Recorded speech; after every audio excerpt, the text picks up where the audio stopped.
Bonjour à tous, bienvenue dans Face à Face. Aujourd'hui, nous allons nous intéresser à une discipline encore méconnue en Europe et pourtant très populaire au Brésil, au Japon ou même aux États-Unis. Il s'agit du jiu-jitsu brésilien. Pour vous en parler, je vous ai choisi une grande championne, Laurence Cousin-Fouillat. Vous allez voir, c'est la seule européenne à avoir obtenu un titre mondial, tous sexes confondus. Mais avant d'aller plus loin, peut-être pourriez-vous visionner ce petit historique sur le jiu-jitsu brésilien. Avant d'être brésilien, le jiu-jitsu est avant tout japonais. C'est grâce à Mitsuyo Maeda que la discipline a changé de continent. En 1897, Mitsuyo Maeda est un talentueux disciple de Jigoro Kano, le fondateur du judo au Japon. Il s'entraîne au Kodokan à une époque où le judo est encore appelé Jujitsu. De nombreux disciples de Jigoro Kano sont envoyés à travers le monde afin de répandre l'enseignement de cet art martial. Parmi eux, Mitsuyo Maeda. En 1904, le japonais s'exile, d'abord aux États-Unis, puis au Brésil. Au cours de ses séjours en Amérique latine, Mitsuyo Maeda participe à des combats de lutte libre pour montrer la supériorité de sa discipline, le jiu-jitsu japonais. Le combattant se forge une solide réputation et se fait vite surnommer Konde Koma, c'est-à-dire le comte des combats. Mitsuyo Maeda finit même par établir la première colonie japonaise en 1920 à Belém, au Brésil. C'est dans ce contexte qu'il rencontre un certain Gastão Gracie, un homme d'affaires écossais influent qui usera de son poids politique pour aider le japonais. Ainsi, en remerciement, Mitsuyo Maeda proposa à son nouvel ami Gastão d'enseigner l'art du combat à son fils, Carlos Gracie. De cette simple proposition, c'est la destinée de toute une famille qui va se voir basculer. Après sa formation, le jeune Carlos Gracie enseigne le jiu-jitsu à 3 autres de ses frères durant 4 ans. Devenu leader du clan, Carlos modifie les techniques apprises afin de les perfectionner et les adapter au combat libre. Porté à son sommet par le clan Gracie, la discipline devient officiellement le jiu-jitsu brésilien. Aujourd'hui, le jiu-jitsu brésilien est l'art martial le plus diffusé au Brésil. Il a largement supplanté le judo, la capoeira et tous les autres arts de combat.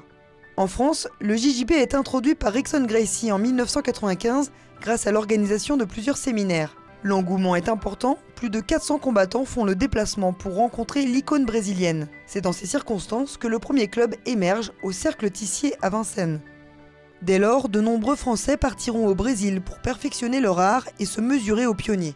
En 1996, une escouade française se rend pour la première fois au championnat du monde de JJB organisé au Brésil.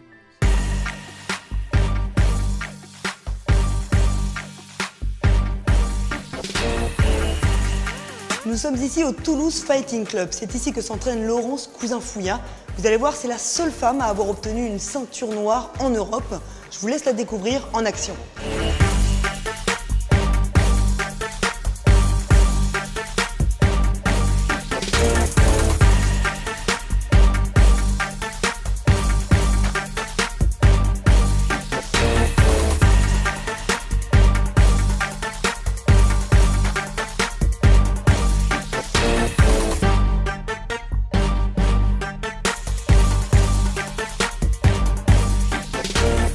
Les accroches derrière, casse et prends. Si tu n'arrives pas à la casser, c'est le buste qui doit rester fort. Le coude près du corps, ouais, ou près du genou. La finalité du JB, c'est de soumettre la personne par tout ce qui est étranglement, tout ce qui est clé articulaire. Il y a des clés autorisées ou pas selon le niveau de ceinture, les grades, le niveau d'expérience. Il y a des catégories de poids, ainsi de suite, comme tous les sports. Après, si on n'arrive pas à la soumission, vu qu'il y a un temps pour les compétitions et compagnie, on va aller sur un travail de positionnement où on marque des points selon les contrôles. L'engouement, je pense que c'est normal par le fait que ce soit déjà un nouveau sport. Il y a des sports qui, ça fait 20 ans, ils sont pratiqués, donc quelque chose de nouveau, ça attire. Après, plus précisément, je pense que l'engouement vient par le fait qu'on retrouve des gestuels, un plaisir, le côté ludique de rouler au sol qu'on pourrait avoir entre guillemets en étant enfant, faire du roulé-boulé. Les points forts de Laurence, détermination. On se rend compte que les filles sont en général peut-être plus battantes que les garçons. Et cette qualité-là, Laurence l'a énormément.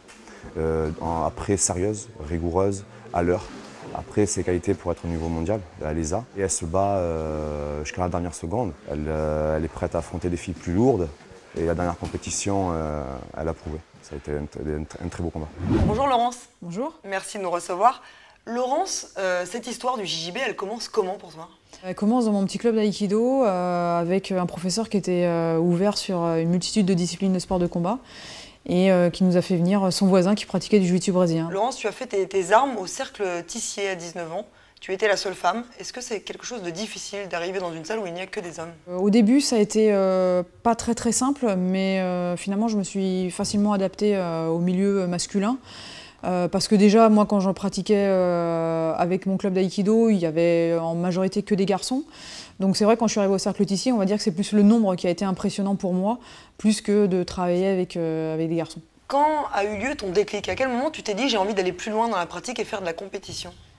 C'est quand la personne qui est venue dans mon club d'aïkido, donc qui nous a fait découvrir la discipline, il s'appelait David Rivière, et en fait il m'a dit oh, je pense que tu pourrais être pas mal en compétition. Je pense que là il y a eu ce déclic de ah ben j'ai envie de me tester à la compétition, j'ai envie d'essayer, j'ai envie de voir ce que ça donne. Et je me rappelle de ce souvenir de ma compétition où finalement, moi j'avais un souvenir petite avec la gymnastique où la compétition ne me plaisait pas. Et je suis arrivée dans cette compétition-là, j'étais au bord sur un banc, j'étais à 3 mètres du tatami et je me suis dit est-ce que je vais me rappeler du jiu-jitsu brésilien, est-ce que je vais me rappeler des mouvements que je dois faire pour pouvoir essayer de m'en sortir et puis essayer de gagner tous les combats que je vais devoir faire. Et qu'est-ce qui s'est passé finalement? Et au final, je gagnais ma première compétition, je gagne en finale sur une clé de bras, sur une soumission, et j'en garde un très bon souvenir. 2005, c'est une année clé dans ta carrière, tu peux nous expliquer pourquoi? Alors l'année 2005, il y a eu, on va dire, 2 étapes. La première étape, c'est je repars pour une énième fois au Brésil pour aller combattre la Coupe du Monde et le Championnat du Monde. Donc je gagne la Coupe du Monde en ceinture marron, et une semaine plus tard, je fais 3e au Championnat du Monde, donc en marron et noir réunis. Qu'est-ce qu'on ressent dans ces moments-là? Quand on réussit à passer un palier comme ça, réussir à faire 3e avec les ceintures noires, c'est quand même une grosse performance. Ouais, on n'y pense pas sur le coup, on est content, on va dire, sur le coup de la performance. Maintenant, moi je me rappelle de pas avoir dormi la veille de la compétition parce que j'étais extrêmement stressée. Et finalement, j'avais quand même cette hargne de monter sur le tapis, donc c'est vrai, on en veut, donc on est content d'arriver à obtenir ce résultat-là. Et je me rappelle très bien avoir ouvert, j'avais mis mes médailles, je me rappelle à l'hôtel, j'avais mis mes médailles dans un tiroir et en fait je l'ouvrais tous les jours et je regardais les médailles en me disant mais ouais je l'ai fait quoi. Tu as reçu cette ceinture noire de Flavio Bering. Pour les gens qui ne connaissent pas ce monsieur, qui est-il et que représente-t-il dans le milieu? Alors Flavio Bering, c'est un des plus hauts gradés dans la discipline. Aujourd'hui, il doit être 9e degré. C'était l'un des premiers élèves de Helio Gracie, qui lui-même est le fondateur du jiu-jitsu brésilien. Donc c'est une personne qui est très reconnue au Brésil de par son niveau. On se sent fier d'être la première femme en Europe à recevoir une ceinture noire? Oui, on se sent fier et surtout on espère qu'il y en aura d'autres derrière, pas pour être seul quoi, et pour en avoir d'autres, pour que la discipline soit tirée vers le haut. 2007, c'est la consécration pour toi, tu obtiens ton premier titre de championne du monde et tu es donc la première européenne, tous sexes confondus, à l'obtenir, ce titre. Qu'est-ce qui s'est passé? 2007, c'est une année un petit peu particulière pour moi. Je change de club en cours d'année pour rejoindre le Sankuno, le NCU, parce que j'ai encore besoin d'évoluer, j'ai envie de progresser encore plus. J'ai pas atteint au final mon but ultime qui était de gagner ce titre de championne du monde, puisque je m'étais arrêtée à la 3e place en 2005, sachant qu'en 2006 je n'y suis pas allée. Et au final, c'est une année où je m'y attendais pas. Et j'arrive à me transcender sur le tapis, surtout parce qu'en fait, il y a une Brésilienne que j'espérais rencontrer depuis très longtemps. Je la prends en demi-finale et je crois que ça a été le déclic. C'est-à-dire que ça faisait 5 ans, on va dire, que je lui courais après pour pouvoir à nouveau la affronter. Et c'est vrai que je l'ai un peu étouffée techniquement pour pouvoir la battre en demi-finale. Et ensuite, il y avait la finale qui était le lendemain. Alors, je me blesse entre les deux. Donc je combats en finale avec un genou complètement blessé. Je prends la japonaise qui était vainqueur de la DCC, donc c'est le plus gros tournoi en grappling au monde. Elle l'a gagné quelques mois juste avant. Et en fait, je la prends en finale et elle est spécialisée clé de genou. Et j'ai mal au genou. Je me dis que ça va être très compliqué et je me fais strapper le genou par un judoka, Samuel Jude. Et en fait, j'arrive à, on va dire, faire la grimace pendant 10 minutes pour pouvoir accrocher le titre de championne du monde. C'est un combat qui est pas très joli à regarder, mais au final, j'ai le minimum de score qu'il faut, c'est-à-dire gagner d'un avantage pour pouvoir obtenir cette consécration. Tu as tout obtenu, d'un titre de championne du monde. En 2010, tu as craqué, tu as laissé tomber ta place pour les World Combat Games. Qu'est-ce qui s'est passé? En 2008, j'ai un problème de dos qui se déclenche. Et mon corps m'a dit que peut-être j'avais besoin de m'arrêter et de faire un break. Je pense que ça a joué mentalement. Je pense que j'en avais trop fait en termes de compétition. J'avais vraiment beaucoup voyagé pendant pratiquement plus de 10 ans. Et en fait, je participe à l'époque au championnat du monde avec la FILA. Je qualifie la place française et je devais donc partir au Sport Accord Game à Beijing.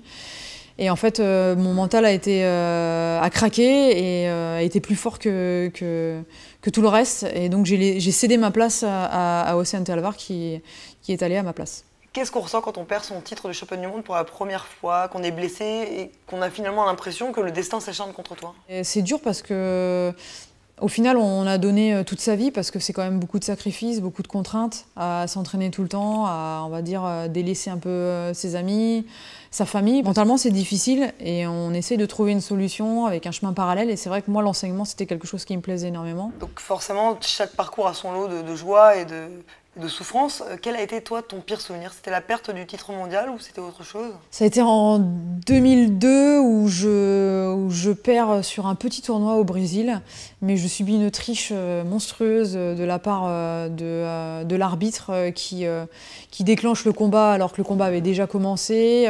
Mon adversaire bloque complètement le combat, elle ne se fait pas sanctionner. Et au final, il y a 0-0 sur le tableau d'affichage et il la donne vainqueur alors qu'elle n'a rien fait dans le combat. Et à contrario, ton plus beau souvenir? Je crois que c'est ma demi-finale des championnats du monde, avant la finale où je gagne contre Laetitia Ribeiro, qui est, on va dire, une cadre dans ma catégorie que tout le monde connaît, qui a été multiples fois championne du monde. Et en fait, je sors la championne du monde en titre. Donc aujourd'hui, tu as quitté la capitale pour Toulouse, tu es devenu entraîneur. Qu'en est-il de ton parcours sportif?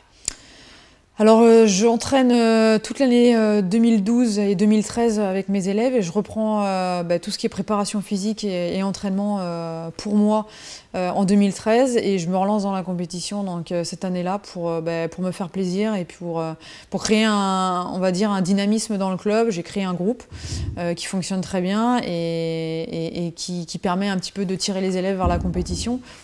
Est-ce que tu as des objectifs maintenant pour ce nouveau Roland dans ta carrière? Alors l'objectif, il est beaucoup pour mes élèves, qu'ils se fassent plaisir en compétition et à l'entraînement. Et j'ai envie de me faire plaisir aussi en compétition. Donc c'est vrai que là, j'y prends goût de reprendre quelques compétitions là, depuis octobre 2013. Et j'ai terminé championne d'Europe en 2014. Donc c'était la première fois que je participais aux Europes à Lisbonne. Mais le plaisir, tout à l'heure, tu nous disais que tu avais envie de performer à nouveau parce que c'est là qu'on ressortait du plaisir. Là, le plaisir, tu le ressentirais à travers quoi, par exemple? Quel type de performance? La performance de mes élèves. Ça, c'est quelque chose d'incroyable. Ça peut me faire vibrer, ça peut même me faire pleurer. Merci Laurence de Merci nous communiquer autant de passion autour de ton sport. Je te propose qu'on passe de la théorie à la pratique. Allez. Et que tu deviennes ma coach aujourd'hui. C'est parti. Allez, on y va. Laurence, nous y voici. Donc, ceinture blanche, évidemment. Est-ce que tu peux commencer par nous détailler ce dont on a besoin pour débuter le JJB? Simple, un kimono, une ceinture. Qu'est-ce qu'il y a de particulier, le kimono? Le kimono est un peu plus cintré, un peu plus près du corps, et une veste, la jupe est un peu plus courte. Parce qu'on passe notre temps au sol, donc la gravité joue pas avec nous, le kimono n'est pas toujours attiré vers le bas, et donc du coup on frotte sur le sol, donc on a intérêt à avoir un kimono qui est un peu plus près du corps pour éviter que ça bouge trop. En combat, en JJB, on a plusieurs reprises, on n'a qu'une reprise, comment ça marche? Qu'une seule reprise, il n'y a que l'arbitre qui nous arrête si on sort de l'aire de combat. Ça va de 5 à 10 minutes. 5 minutes pour les ceintures blanches et ensuite on monte crescendo jusqu'à 10 minutes pour les ceintures noires. D'accord, et de quelle manière on peut gagner un combat en jiu-jitsu? On a deux possibilités. Soit on arrive à soumettre son adversaire et il abandonne, ça c'est la première possibilité. Et là, on s'occupe plus du temps, c'est à partir du moment où ça tape, c'est terminé. La deuxième possibilité, c'est avoir un score plus élevé que son adversaire avec tout un système de position, de contrôle qui nous ramène des points. Et ensuite, quand le temps s'arrête, on regarde le score et celui qu'on a le plus, c'est celui qui gagne. Et donc les techniques qui rapportent le plus de points, ce sont lesquelles? Alors, on va dire que c'est des positions de contrôle qui peuvent te ramener jusqu'à 4 points en une seule fois. Bon, je te propose que tu m'inities à 3 techniques de JJB. Donc, avant de commencer de te présenter les techniques, je vais te montrer en fait les positions de contrôle qui peuvent te rapporter un maximum de points. Et ensuite, je vais te présenter la garde qui est une position neutre et qui apporte tout un tas de travail à partir de là. Okay. Donc, première position, tu te mets sur le dos. Voilà, moi je suis sur le côté ici. On appelle ça la position de la croix parce que nos corps forment une croix vue d'en haut. Donc ça, c'est une position de contrôle parce qu'on ne parle pas d'immobilisation. On contrôle son partenaire 3 secondes et ensuite on essaye toujours de rechercher la soumission puisque c'est le but du jiu-jitsu brésilien. Donc cette position rapporte 3 points. C'est l'une des premières positions. Donc la deuxième position, c'est la position ce qu'on appelle montée. On est vraiment à califourchon sur son partenaire. Je suis ici, je contrôle tes hanches parce que je suis vraiment assise sur toi. D'accord? Cette position rapporte 4 points. Donc c'est l'un des scores les plus forts que je peux marquer d'un seul coup. Dernière position, tu vas te mettre assise. Voilà. Ça, c'est la position du dos. Le dos, c'est pas simplement je vois ton dos, c'est j'ai mis mes pieds en crochet. C'est ce qu'on appelle les crochets. Vraiment au niveau des hanches. Et donc là, je contrôle. C'est moi qui contrôle le mouvement. Et c'est moi qui vais pouvoir ensuite éventuellement se mettre à partir de là. D'accord? D'accord. Donc ça, c'est vraiment les 3 positions. Dominant-dominé. C'est moi qui domine à chaque fois. Toutes les positions dans lesquelles j'étais, c'est moi qui te domine. D'accord? Maintenant, je vais te montrer une position qui s'appelle la garde, qui, elle, par contre, est une position neutre, on va dire, puisqu'elle ne rapporte aucun point, ni pour toi, ni pour moi. Mais par contre, contrairement à tout ce qu'on peut penser, alors assieds-toi sur tes talons. Là, j'encercle tes hanches avec mes jambes. Contrairement à ce qu'on peut penser, si on ne connaît pas la discipline, on a tendance à penser que c'est la personne qui est au-dessus qui contrôle. Or, en fait, c'est moi. Parce que je contrôle tes hanches. C'est toujours une mobilité des hanches. Et moi, je contrôle ton mouvement. Donc là, garde fermée. Si je décroise les jambes, garde ouverte. Si je veux comparer les deux, bah, c'est très simple. Là, j'ai le verrou derrière. À partir du moment où j'ouvre, je suis dans une garde fermée, dans une garde ouverte. Là, on est encore dans une garde ouverte. Ici, je suis encore dans une garde ouverte. En fait, à partir du moment où tu es dans la surface qui est délimitée par mes 2 jambes, tu es dans une garde ouverte. Entre la garde fermée et la garde ouverte, à la demi-garde, c'est simplement avoir une jambe entre mes 2 jambes. Et elle est crochetée, celle-ci? Pas forcément. Ça peut être une situation où je suis ici. J'ai pas forcément crocheté, c'est juste que voilà, entre mes 2 jambes, il y a une de tes jambes. Ça, c'est la demi-garde. Après, il y a une dernière catégorie qui s'appelle les actions, qui peuvent te faire marquer des points. On commence un combat debout. Donc tout ce qui est amené au sol, que ce soit type lutte ou type judo, tu vas marquer des points. Quelle que soit l'arrivée de ton partenaire, tu vas marquer 2 points. Ça, c'est une action. Tu as une deuxième possibilité en termes d'action, c'est ce qu'on appelle les renversements. Et là, je vais t'en présenter un. On va commencer à partir de la garde. Donc, technique numéro 1, je vais venir saisir ta manche, ton col, ok, du même côté. Là, je vais décroiser mes jambes pour pouvoir prendre appui au sol et faire ma langouste, sortir mes hanches, rentrer le genou au niveau de tes hanches, de telle sorte que mon tibia est vraiment parallèle à tes hanches. Et là, ce que je vais venir faire, c'est que je vais venir déstabiliser ta base. Donc là, je vais descendre mon pied, ce qui fait que là, je vais pouvoir faire un mouvement de ciseaux. Le problème, c'est que là, tu es vachement solide sur tes appuis, puisque tu as mis tout ton poids sur tes hanches, okay, sur tes jambes. Donc là, ce que je vais venir faire, c'est avec ma saisie au niveau de ton col et de ta manche, je vais venir tirer. Ce qui fait qu'en fait, tu vas déplacer ton poids de corps vers moi. Donc ça veut dire que tout ton poids de corps, il sera plus au niveau de tes hanches. Si c'est plus au niveau de tes hanches, ça veut dire que pour moi, ça va être facile de faire ça. D'accord. Ah oui, effectivement. Okay. Et je termine le mouvement. J'arrive en position montée. Donc on crée le déséquilibre pour mieux basculer. Voilà. Bon, bah je vais essayer. Hein. Hop, tu fermes les jambes derrière. Okay. Donc là, on est en garde fermée. Ok. Ensuite, non, il faut d'abord que tu places tes mains. Ah, pardon. La manche et le col. La manche et le col. Ok. Mes jambes sont crochetées. Donc je les croise. Je décroise. Je fais la langouste. Je fais passer le tibia. Ouais. Je descends ma jambe pour que ce soit plus droit. Et là, je vais tirer et en même temps, je vais faire un mouvement de ciseaux. Voilà. Et j'arrive et je suis le mouvement pour marquer un maximum de points. Super. Ok. Voilà. Donc, à vitesse réelle, on va le refaire. Hop. Ouais. Je rentre le genou.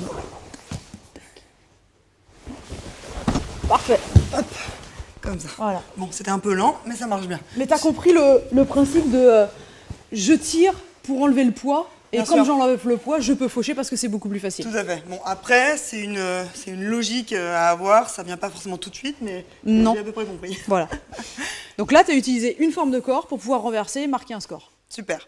Technique numéro 2. Technique numéro 2. Donc on est arrivé ici. Qu'est-ce que tu ferais pour te défendre? Ah, je tourne, j'essaye de te renverser. Ah, et là, c'est l'erreur. Hop, regarde. J'ai fait l'erreur. Tu as essayé de te relever. On va dire qu'il y a une attitude classique du débutant. Et là, en fait, j'ai rangé mes pieds à l'intérieur. Tu vois mes 2 pieds? Ouais, je les vois. Donc là, ils sont crochetés. Et bien là, c'est la même situation du dos qu'on a vu tout à l'heure dans les positions dominant-dominé. J'ai marqué mon score, donc j'ai marqué 4 points en plus. Donc là, au tableau, c'est 6 plus 4, on est à 10. Et là, je vais en profiter pour pouvoir te soumettre. Ok, donc j'ai une main qui va passer au niveau du col et la deuxième qui va passer sous l'aisselle. La main qui est sous l'aisselle, elle va venir tendre le col pour pouvoir monter ma main et je l'utilise comme un rail. Hop. Et la deuxième main qui était au niveau sous l'aisselle va venir chercher le deuxième pan du kimono. Et là, je vais tendre les bras. Ok. Ok, donc ça, c'est un étranglement. Ça, c'est un étranglement. On est sur un étranglement plutôt sanguin. D'accord. Sanguin et respiratoire. D'accord.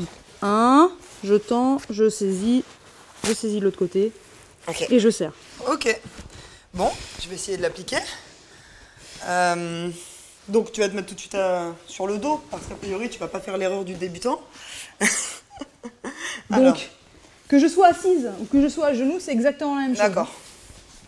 Donc, hop. Alors on décroise les pieds, ça c'est D'accord. une erreur. Ah. Croiser les pieds, ça peut être une solution pour moi de défense en te mettant une clé dessus. Ok, d'accord. Ok. Donc là, effectivement, je contrôle le mouvement.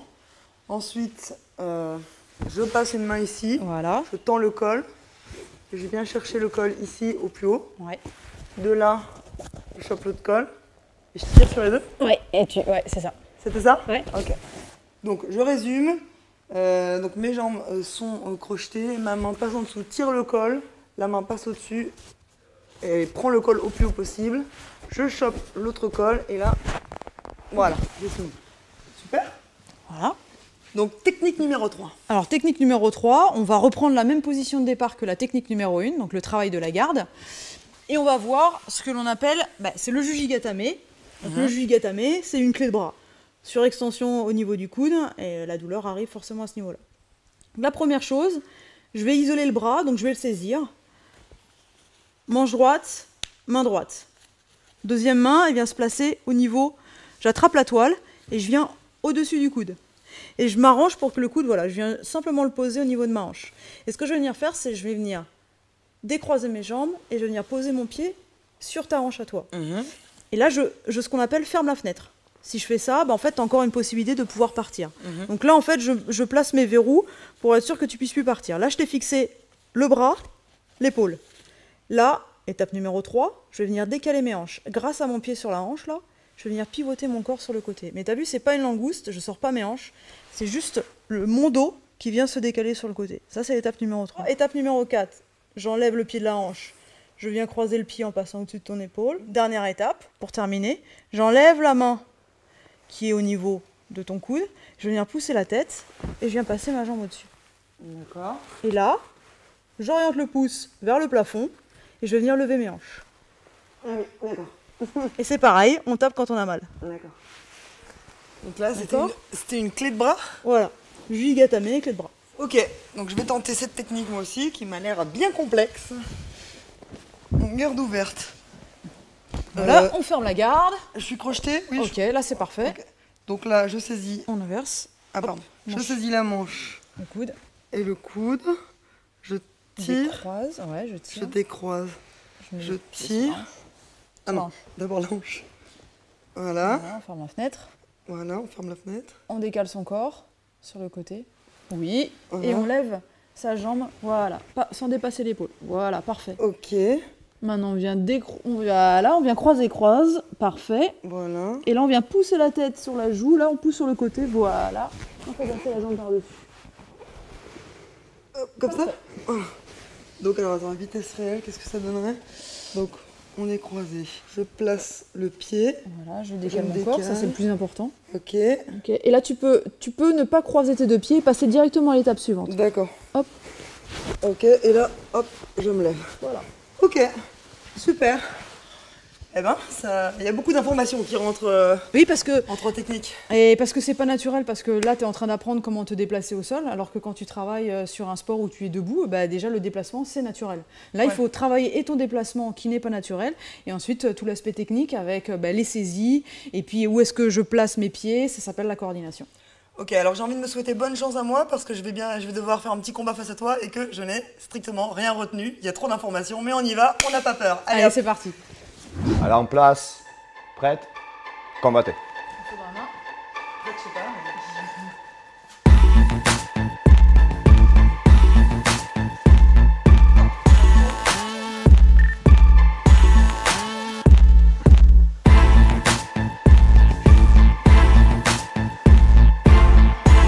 2 points.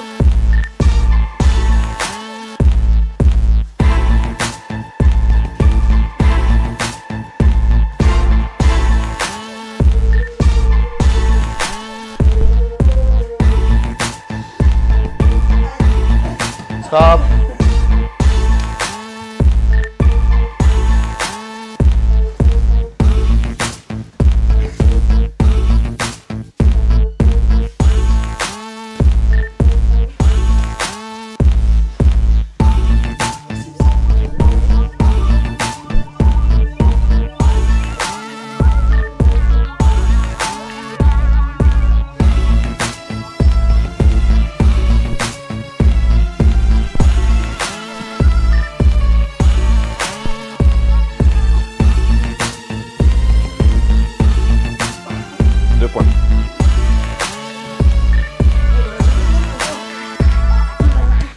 Stop.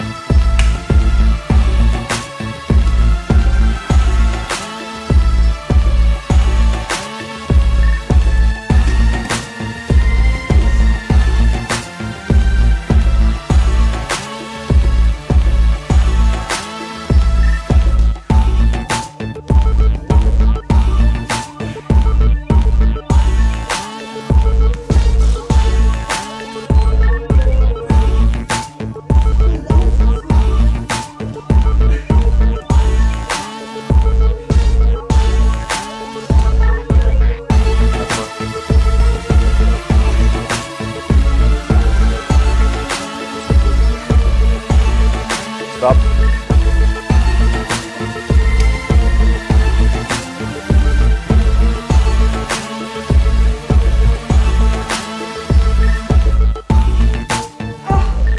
Stop.